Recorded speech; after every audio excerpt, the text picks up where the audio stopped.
Hello, everyone. My name is Jolt. I'm one half of Jolted Films, and sadly, this time I'm not joined by the Matt Taven to my Mike Bennett carnage of Jolted Films. So this upcoming Sunday, there is the pay-per-view known as Extreme Rules, which is sadly nothing more than just a crap fest, considering it seems to be a good card. The issue is, in the PG era, the term Extreme Rules is kind of tossed around, considering you can't exactly really get as extreme as they used to be. But anyway, there are 8 cards that have been announced for this upcoming Sunday, and I'm going to list off my predictions for this event. See, there are 8 cards. There are 1, 2, 3, 4.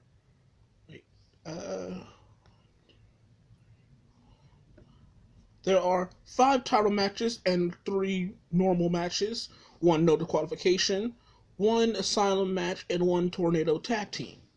So, my following predictions go as this.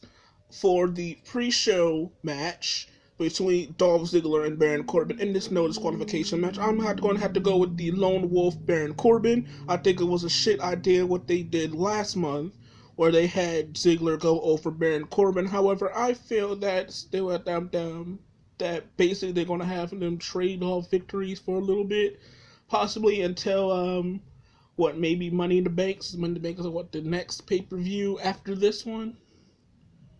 And the next one is NXT TakeOver. But regardless, my prediction will be Baron Corbin, because Lone Wolf actually really needs a win over Ziggler, because they keep, for some odd reason, it's like they'll bring a new guy in with Ziggler and then have Ziggler beat him, yet but Ziggler can't beat the big name guys. So I'm going to have to go with the Lone Wolf, the alpha of NXT, and the guy who won the 2016 Andre the Giant Memorial Battle Royal, Baron Corbin. Now after that, we have, I'm going to have to say, the New Day versus the Vaudevillains for the WWE Tag Team Championships. I'm pretty sure most of you are watching this already know who the Vaudevillains are. I don't have to announce it. So, I'm going to have to go with the Vaudevillains. They have been coming in looking very strong. They have been incredibly talented. It's like they are former NXT Tag Team Champions, and I would actually love to see them as Tag Team Champions over New Day, because every single time New Day opens their mouth on TV and have a segment, I want to stab myself in the testicles with a fork. Yes, that's how much that is how much I truly hate New Day. Now, moving on to the Women's Championship match, the submission match between Charlotte Flair and Natalya Neidhart for the Women's Championship, with the added stipulation Ric Flair has been banned from ringside.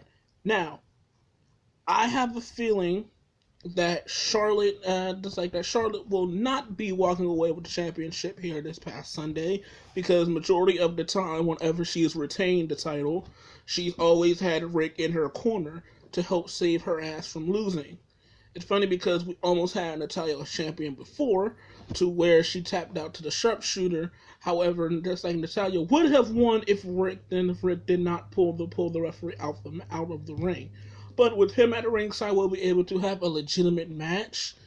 It will actually look promising, and I think it's about time we give Natalya something more to do other than just managing Tyson Kidd. So, my prediction is that Natalya is going to be walking away with the Women's Championship here this Sunday.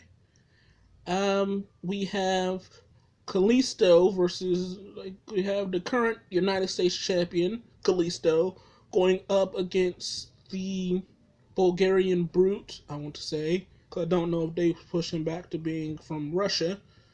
So I'll just call him the Bulgarian Brute, Rusev, with Lana in his corner. I'm going to have to go with Rusev. Rusev's been looking strong. He's been looking like a massive monster. And like I said, I'm pretty sure after what happened last time, he'll have Lana in his corner, possibly as well as Del Rio, which is kind of cool. Although I would actually love to see Del Rio versus Rusev more than I would like to see Kalisto versus Rusev.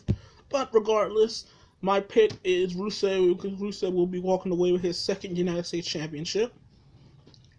I am going to say the next match would be the Usos versus Carl Anderson and Luke Gallows. I almost called him Doc. Confirmed TNA. Yes, sadly. But if I had to pick, I'd have to say Anderson and Gallows. They have been looking incredibly strong and incredibly talented. It would be a horrible as hell idea to have them lose to the Usos, because the Usos have been reduced to what Dean Ambrose was when it was Ambrose and Reigns. When Ambrose was basically carrying Reigns throughout most of his feuds. So I was like, I'm gonna have to go with the club, Carl Anderson and Luke Gallows. For the Asylum match, I'm gonna have to say Dean Ambrose. Dean Ambrose is just like, this is the kind of match Ambrose thrives in. Ambrose thrives on these hardcore, extreme, major lunatic filled matches. If you don't know what the hell I'm talking about, go look at the CCW match. He got his fucking face cut open with the handsaw or turkey carver, whatever the fuck it was. But regardless, I'm gonna have to go with Ambrose for this Asylum match because, as we all know, he is the lunatic fringe. He resides in an asylum. And finally, it is the match everyone basically was given. We don't really want to see it. We would much rather prefer to have AJ Styles versus Seth Rollins for the WWE World Heavyweight Championship. But since Rollins is not there, we'll have to settle for the quote unquote guy, even though he's not the guy. He's just a piece of shit, Roman Reigns, going up against AJ Styles. Now, last time I was over saying that, sadly, I'm going to have to go with Reigns, because we already knew that since Roman is now Vince's pet project, we already know he's going to retain. I'm still going to go with AJ Styles because I have a feeling that AJ is going to be out there carrying Reigns through the whole fucking match, making him look like a fucking genius when he comes into the ring. However, I have a feeling that the Usos are going to try to come out to help Reigns get the win, and then the club is going to neutralize them. Anderson and Gallows are going to come out and neutralize Usos. And then it's like I have a feeling that Roman is going to single-handedly take out both Gallows and Anderson, which is going to be a shit thing to see.